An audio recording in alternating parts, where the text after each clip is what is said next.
the working conditions in the old silver plant, you know, with the old equipment, these old steel wheel trucks, it was terrible hard work to handle these bags as well as the drums. And there was actually in the solar plant there wasn't even a washroom. We had to go clean down through the plant to the dry for the wash up. And it was really hard work. And for the first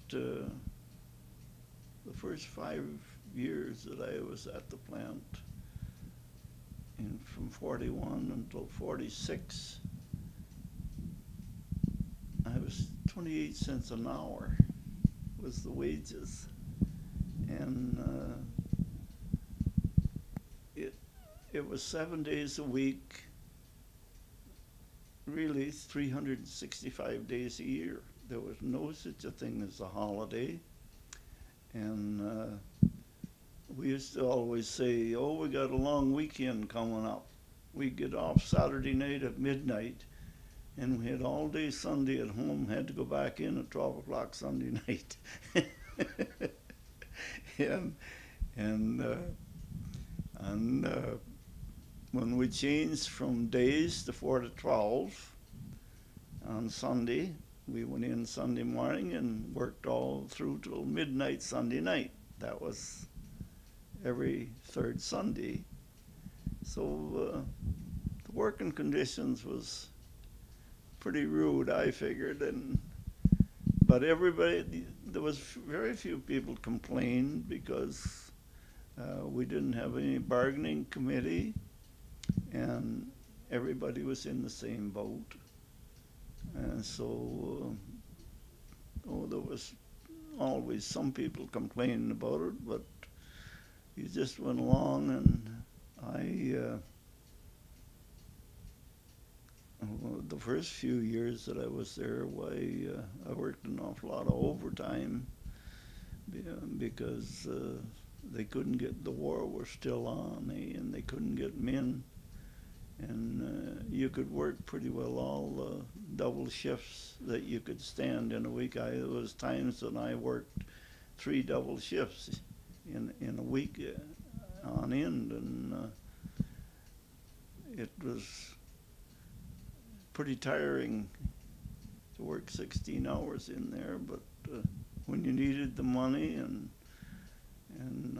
I've always, any place that I ever worked, I have always taken the interest of the company. I didn't try to beat them out at anything. I always figured, because they had hired me, that I was there to see that the company prospered as much as possible. But the last years that I was there, it was getting much harder to get men that would be interested. They were just there to put in the time, a lot of them. And I think that was one of the reasons that Deloro closed down.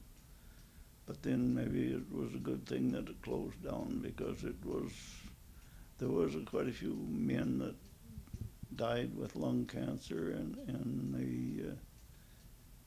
they always blamed it onto the plant. But I was one of the ones that never smoked. And at that time, the men that smoked, they rolled their own cigarettes. And so you'd see them roll the cigarettes with dirty hands and then lick the paper. And I often think back now that probably that caused a lot of the sickness that did take place. But they always stressed to go and wash up. don't work when you get sweating. You have to cool down and go down to the dry and wash up and come back. They always had men to take your place. There was different parts of the plant. Now the oxide part of the plant, it was damp, and there was certain fumes in there, but be no arsenic. So there was a lot of men that worked in the oxide part of the plant that I don't think, and still I don't know, I don't imagine, I don't think there's very many of them still living.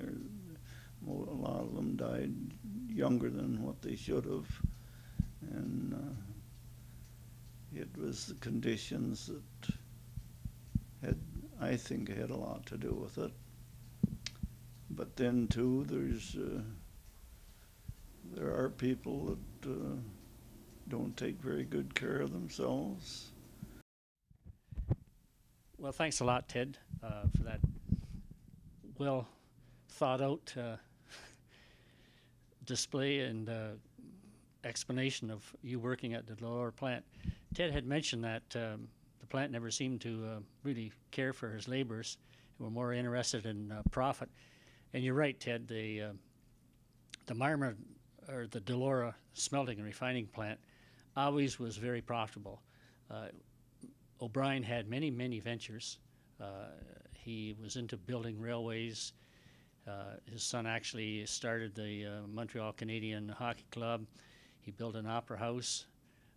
He had wealth unmanageable. He eventually became a senator, but somehow or other, I guess through the hard work